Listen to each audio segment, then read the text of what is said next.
आज के इस एपिसोड में हम इतिहास विषय के अंतर्गत मौर्य राजवंश के बारे में जानेंगे। साथ ही हम जानेंगे मौर्य साम्राज्य की आर्थिक, सामाजिक और राजनीतिक स्थिति के बारे में। तो चलिए एपिसोड की शुरुआत करते हैं।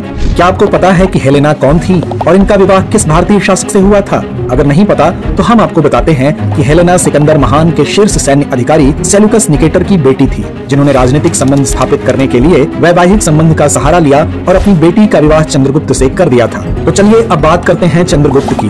तो ये वही चंद्रगुप्त हैं जिन्होंने करीब 2300 साल पहले मौर्य साम्राज्य की स्थापना की थी। इन्होंने न केवल मौर्य साम्राज्य की नींव रखी बल्कि इसके विस्तार के लिए कई महान युद्ध भी लड़े। यहाँ चंद्रगुप्त ने सिकंदर महान के उत्तराधिकारियों से मगध को आजाद कराया और उत्तर पश्चिमी भारत को एकजुट किया। तो वहीं इन्होंने वर्तमान पटना यानी तब के पाटलिपुत्र को मौर्य साम्राज्य की राजधानी बनाई। इनकी शासन व्यवस्था को सुसंगठित करने में चाणक्य ने महत्वपूर्ण भूमिका निभाई थी, जिन्होंने अर्थशास्त्र नामक प्रसिद्ध ग्रंथ लिखा था। इसमें राज व्यवस्था, कृषि, न्याय एवं राजनीति जैसे विभिन्न पहलुओं पर विचार किया गया है। तो वहीं वक्त आ चुका था साम्राज्य को जरूरत थी एक नए सम्राट की। ऐसे में चंद्रगुप्त ने अपने पुत्र बिंदुसार को शासन की बागडोर सौंपी। क्या आपको पता है कि इतिहास में महान पिता का पुत्र किसे कहा जाता है? अगर नहीं तो आपको जानकर हैरानी होगी कि बिंदुसार को ही इतिहास में महान पिता का पुत्र और महान पुत्र का पिता कहा जाता है। वो इसलिए क्योंकि वे चंद्रगुप्त मौर्य के पुत्र और सम्राट अशोक महान के पिता थे। उन्होंने साम्राज्य की स्थिरता बनाए रखी और दक्षिण भारत तक साम्राज्य का विस्तार किया। उनके शासनकाल में मौर्य साम्राज्य की सीमाओं में काफी प्रगति हुई और उन्होंने अपनी सत्ता को मजबूत बनाए रखने के लिए कूटनीतिक नीतियों का उपयोग किया। इसके बाद अब दौर आया बिंदुसार के पुत्र अशोक महान का, जो इतिहास में मौर्य वंश के सबसे प्रतापी शासक के रूप में प्रसिद्ध हुए। वह पहले ऐसे शासक बने जो अभिलेखों के माध्यम से अपने विचार लोगों तक पहुंचाए, जिसके कारण इतिहासकारों ने इन्हें मूक विहीन सम्राट की उपाधि से नवाजा। इनके अभिलेख आमतौर पर प्राकृत भाषा और ब्राह्मी लिपि में पाए गए हैं। अशोक के शासनकाल की सबसे महान घटना है कलिंग का युद्ध। कलिंग के युद्ध ने अशोक के हृदय को बदल दिया। दरअसल कलिंग तटवर्ती उड़ीसा का प्राचीन नाम है। अशोक ने कलिंग को जीतने के लिए एक युद्ध लड़ा। यह युद्ध लगभग 261 ईसा पूर्व में हुआ था, जिसमें अशोक की मौर्य सेना ने कलिंग पर आक्रमण किया था। लेकिन युद्ध जनित हिंसा और खून खराबा देखकर उन्हें युद्ध से घृणा हो गई। उन्होंने निर्णय लिया कि वे भविष्य में कभी युद्ध नहीं करेंगे और इसके बाद अशोक ने धम्म को अपना लिया।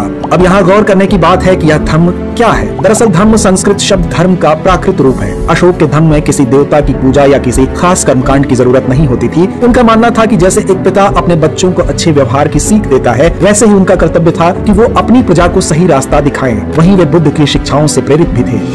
जहां सम्राट अशोक ने बौद्ध धर्म को साम्राज्य के प्रमुख धर्म के रूप में मान्यता दी और धर्म का प्रचार किया, उन्होंने स्तूपों, विहारों और शिलालेखों का निर्माण कराया। इनमें सांची का स्तूप, सारनाथ स्तूप और लौरिया नंदगढ़ स्तंभ प्रमुख हैं। इसके अलावा सम्राट ने आजीवक संप्रदाय के लिए बराबर की पहाड़ी में 4 गुफाओं का निर्माण कराया, जिनका नाम कर्ण चोपर, सुदामा व विश्व झोपड़ी रखा है।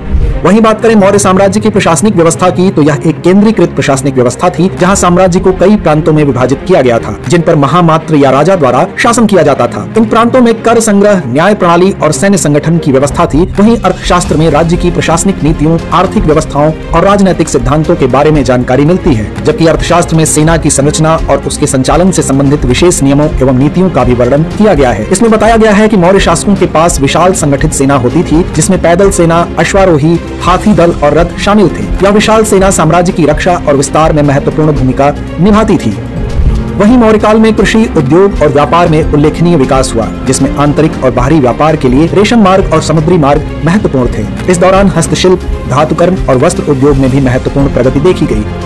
मौर्य साम्राज्य की महानता अशोक के बाद भी कई शताब्दियों तक भारतीय सभ्यता पर प्रभाव डालती रही। हालांकि मौर्य साम्राज्य के अंतिम शासक बृहद्रथ की हत्या के बाद इस साम्राज्य का पतन हो गया, लेकिन मौर्य साम्राज्य में कई महत्वपूर्ण ऐतिहासिक निर्माण कार्य किए गए, जो आज भी भारतीय संस्कृति और इतिहास का हिस्सा है। वहीं यह काल भारतीय इतिहास में एक नया युग प्रदान किया और भारतीय सभ्यता को राजनीतिक, सामाजिक और सांस्कृतिक रूप से समृद्ध किया।